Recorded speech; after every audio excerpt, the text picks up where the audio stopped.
Cholesterol बिल्कुल ज़रूरी है। तो ये जो अक्सर लोग पेशेंट होते हैं कोलेस्ट्रॉल के जी, कि वो कहते हैं हमने फलां चीज़ नहीं खानी, हमने ये नहीं खाना, कोलेस्ट्रॉल के पेशेंट होते हैं, तो उनमें बैड कोलेस्ट्रॉल ज़्यादा होता है गुड कोलेस्ट्रॉल में। बिल्कुल ऐसे, क्योंकि इसकी डेंसिटी पे डिपेंड, डेंसिटी से मुराद यह कि एक गुड कोलेस्ट्रॉल जो होता है वो स्टिल वो बैठता नहीं है ब्लड वेसल्स के अंदर। ठीक है। जो बैड कोलेस्ट्रॉल होता है वो नीचे बैठ जाता है और वहाँ पे जाके इन्फ्लेमेशन, सोजिश या वर्म करता है ब्लड वेसल्स के अंदर, जो कि उसको डैमेज करना शुरू कर देता है। तो जो लोग कोलेस्ट्रॉल के पेशेंट हैं उनमें असल मसला तो बैड कोलेस्ट्रॉल का है। बिल्कुल। तो डॉक्टर्स उनको रिस्ट्रिक्ट कर देते हैं गुड कोलेस्ट्रॉल लेने से भी। वो उन्हें कह देते हैं जी कि आपने अंडे की जर्दी नहीं खानी जिसमें एचडीएल होता है, आपने ज़्यादा फिश नहीं इस्तेमाल करनी, एचडीएल होता है, फिश स्किन नहीं इस्तेमाल करनी, एचडीएल होता है उसके अंदर, आपने रेड मीट इस्तेमाल नहीं करना। तो उसमें अगर कोई शख्स ऐसा है जिसको बैड कोलेस्ट्रॉल जिसका ज़्यादा है और वो कोलेस्ट्रॉल का पेशेंट है, तो क्या वो गुड कोलेस्ट्रॉल ले सकता है? गुड कोलेस्ट्रॉल वो ले सकता है। जो बैड कोलेस्ट्रॉल है खासतौर पे फास्ट फूड हो गए, जंक फूड जिसको कहते हैं, या ज़्यादा वो घी का इस्तेमाल पराठे के ऊपर, जो हमारी आम आदत वो तो ट्रांस फैट पराठे के ऊपर ट्रांस फैट में कन्वर्ट हो गया, या ग्रेवी वाला सालन जो होता है हमारा, ठीक है, वो ग्रेवी के अलावा तो हम खाते नहीं, उसके साथ वो ज़्यादा क्वांटिटी में जब वो फैट्स जाएंगे, जब वो कोलेस्ट्रॉल जाएगा तो वो प्रॉब्लम करेगा।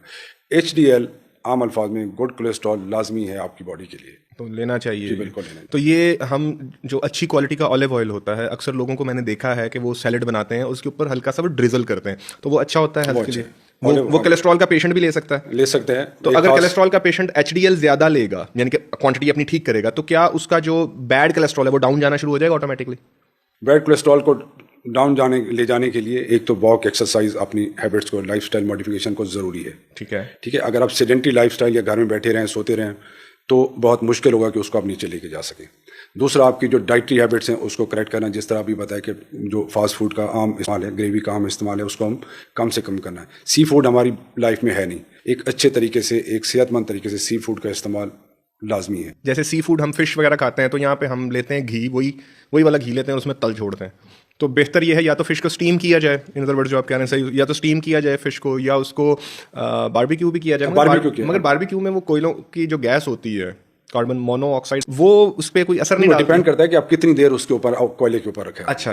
ठीक है ना। और उसको स्मोक कितनी देर के लिए किया। ठीक है। अगर शॉर्ट स्पैन में कर लें और एक प्रॉपर, ठीक है, टाइमिंग के साथ करें तो इट इज़ फाइन। मछली खा सकते हैं। कोलेस्ट्रॉल के पेशेंट मछली को स्टीम करके खा सकते हैं, कोई मसला नहीं है। बिल्कुल। तो ये तो सर आपने उनके लिए बड़ी एक अच्छी बात कर दी है, क्योंकि कोलेस्ट्रॉल का जो बेचारा पेशेंट होता है वो दूसरों को मीट खाते हुए देख के तरस ही रहा होता है, उसको अलाउ ही नहीं होता मीट खाना। फिश ले सकते हैं, चिकन ले सकते हैं किसी हद तक। ठीक है। तो बीफ स्टेक ले सकते हैं वो? हम बीफ ले सकते हैं कि मटन में कोलेस्ट्रॉल ज़्यादा है। सर ये तो हमें बताया जाता है कि बकरे का गोश्त ज़्यादा सही होता है, और जो दूसरा बड़ा अगर मीट के हवाले से, सिर्फ स्पेसिफिकली मीट के हवाले से बात करें, तो जो बकरे का गोश्त है उसमें कोलेस्ट्रॉल बीफ के मुकाबले में ज़्यादा है।